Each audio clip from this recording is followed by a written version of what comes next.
Sebelumnya Assalamualaikum warahmatullahi wabarakatuh. Perkenalkan di sini nama saya Nisina Anggarini. Di sini saya akan mempresentasikan materi analisis sistem informasi akuntansi pada siklus pembelian tunai warung spesial sambal SS untuk memenuhi tugas mata kuliah praktik sistem informasi akuntansi. Oke, langsung saja yang pertama. Apa itu warung spesial sambal SS? Warung spesial sambal SS adalah merek perusahaan yang bergerak di bidang kuliner yang menyajikan aneka sambal segar dan masakan khas Indonesia. Warung ini didirikan oleh Bapak Yoyo pada tanggal 20 Agustus 2002, tepatnya di daerah Kaliurang, Yogyakarta. Usaha ini berdiri atas ketidaksengajaan Bapak Yoyo atau yang akrab dipanggil Mr. Huha dalam mengatasi himpitan ekonomi yang dihadapinya. Tentu teman-teman tidak asing kan dengan warung spesial sambal. Di samping harganya yang murah, makanan ini juga cukup enak untuk dinikmati.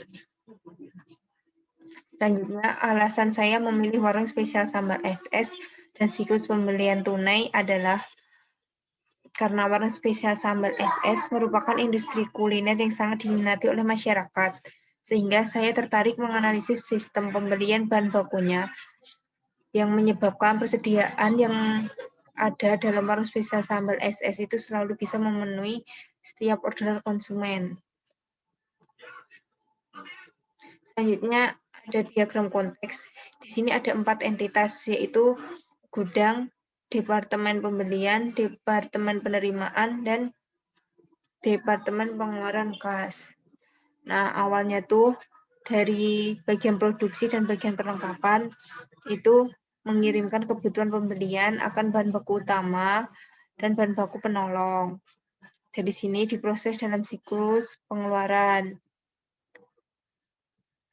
Dari sini pemasok menerima pesanan pembelian dan mengirimkan barang. Setelah barang kita terima, kita langsung melakukan pembayaran kepada pemasok. Kita melakukan pembayaran ini melalui siklus pendapatan. Setelah sistem proses pembelian ini selesai, akan diupdate daftar pembelian yang akan mengupdate sistem buku besar dan pelaporan. Selanjutnya ada DFG level 0. Jadi proses pembelian tunai ini terdapat 3 aktivitas, yaitu aktivitas pemesanan, aktivitas penerimaan, dan aktivitas pengeluaran. Dari bagian produksi dan bagian perlengkapan, mengumumkan kebutuhan akan bahan baku penolong dan bahan baku utama. Setelah itu, dilakukan pesanan oleh Departemen Pembelian. Pemesanan ini biasanya dilakukan melalui telepon atau BBM kepada pemasok. Setelah pemasok menerima pesanan pembelian, barang akan dikirimkan.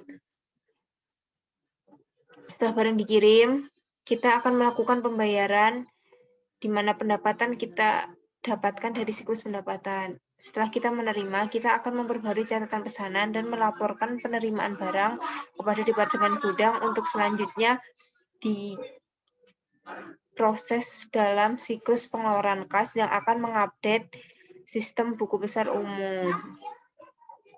Selanjutnya ada flowchart. Di sini dari Departemen Gudang yang terdiri dari Departemen Produksi dan Perlengkapan mengirimkan daftar permintaan pembelian baik bahan baku utama maupun bahan baku penolong kepada bagian pembelian.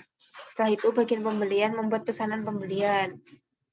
Pesanan pembelian tersebut dikirim kepada pemasok atau supplier. Nah, supplier setelah menerima pesanan pembelian akan memproses barang. Barang tersebut dikirimkan dan diterima oleh Departemen Penerimaan Warung Spesial Sambal.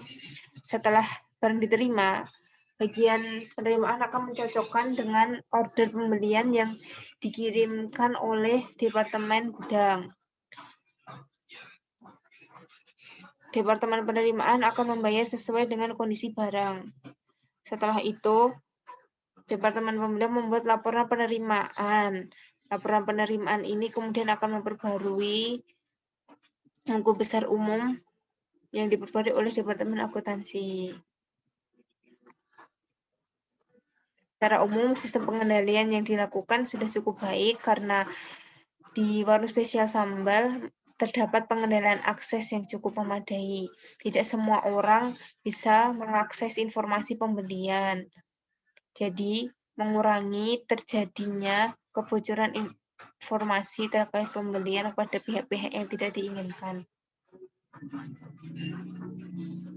Yang terakhir, kesimpulan berdasarkan pengamatan yang saya lakukan melalui kajian literatur secara keseluruhan sistem pembelian di di warung spesial sambal ini masih belum memadai karena penerimaan barang dan penerimaan permintaan pembelian itu diterima oleh satu departemen, yaitu Departemen Gudang, sehingga memungkinkan adanya pembelian fiktif dan penyimpanan barang yang diterima tidak aman karena memungkinkan terjadinya kecurangan.